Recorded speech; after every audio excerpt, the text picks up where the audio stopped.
بسم اللہ الرحمن الرحیم۔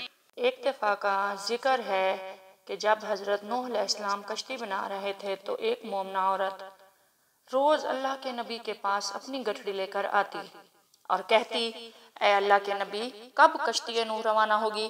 حضرت نوح علیہ السلام فرماتے، ابھی دیر ہے۔ وہ عورت شام تک بیٹھی رہتی اور پھر اٹھ کر چلی جاتی۔ ایک دن حضرت نوح علیہ السلام نے فرمایا کہ اے عورت، جب جانا ہوا تو تمہیں بتا دیا جائے گا۔ یہ عورت واپس چلی گئی اور انتظار کرنے لگی کہ کب حضرت نوح علیہ السلام بلائیں گے۔ اس دوران عذاب آ گیا اور کشتی روانہ ہو گئی، لیکن حضرت نوح علیہ السلام نے اس عورت کو نہ بلایا۔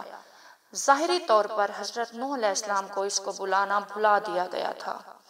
جب طوفان تھما تو ایک دن حضرت نوح علیہ السلام کے دل میں محبت اٹھی کہ شہر کو جا کر دیکھوں، جہاں سے چلا تھا وہاں آئے، اور قریب جا کر دیکھا تو ایک جھونپڑی میں دیا جل رہا تھا۔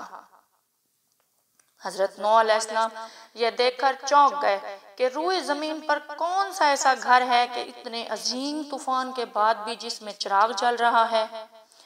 انہوں نے وہاں تکبیر بلند کی تو عورت سامان لے کر جلدی سے آ گئی اور کہنے لگی، یا نبی اللہ، کیا کشتی تیار ہے، چلیں؟ حضرت نوح علیہ السلام نے حیرت سے اس کو دیکھا اور پوچھا، رکو بی بی، کیا تمہیں کچھ بھی پتہ نہیں چلا؟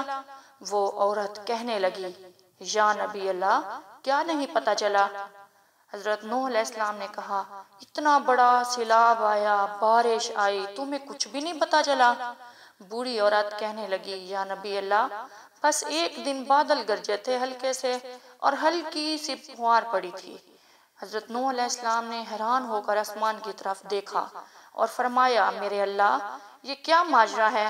اللہ تعالیٰ نے حضرت نوح علیہ السلام پر وحی بھیجی کہ اے میرے پیارے نبی، اس عورت کے دل میں چونکہ تمہاری محبت تھی اور تم نے اسے پابند کر دیا تھا، اور چونکہ تمہارا اس سے وعدہ بھی تھا کہ نجات کی کشتی میں اسے لے کر جاؤ گے، تب جب کہ تم نے اپنا وہ وعدہ پورا نہیں کیا، لیکن اے نوح علیہ السلام، میں تو تمہارے وعدے کا ذمہ دار تھا، اس لیے میں نے اس بوڑھی عورت تک عذاب پہنچنے ہی نہیں دیا۔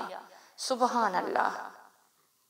تو ویورز، ہمیں اس کہانی سے کیا سبق ملتا ہے؟ ہمیں اس کہانی سے یہ سبق ملتا ہے کہ اللہ پاک ہمیں اپنے پیاروں کے صدقے، اپنے پیاروں سے محبت کرنے کے صدقے، اپنے پیاروں کا نام لینے کے صدقے کس طرح سے عذاب سے اور مصیبتوں سے محفوظ رکھتا ہے۔